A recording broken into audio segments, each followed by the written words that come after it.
Фу, не очень. Это вообще как у всех.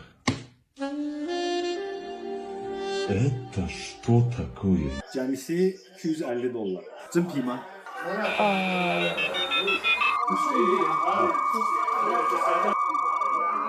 Soruşdum ki, bu dəridir, getdi yoxlama, amma 1800 yəni dəri olmaz.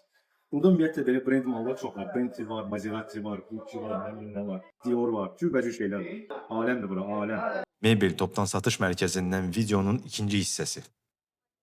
Bu nəsə dodağı mənə şey gəlir, Versace şübhəli gəlir, amma kreslo əjdaha kreslosudur. Yüksək zövqə malik.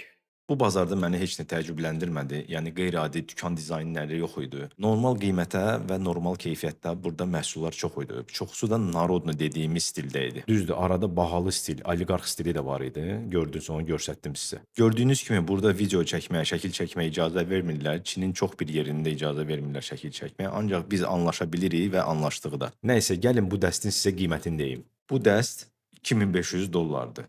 Nə daxildir bu dəstə? 2 divan, 2 kreslo, bu 2 masa. Sizcə necədir bu? Ucuzdur yoxsa baha?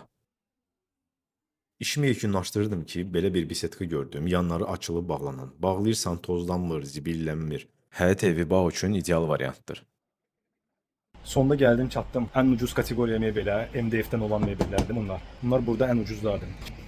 Görürsünüz, Chanel lüks mebel.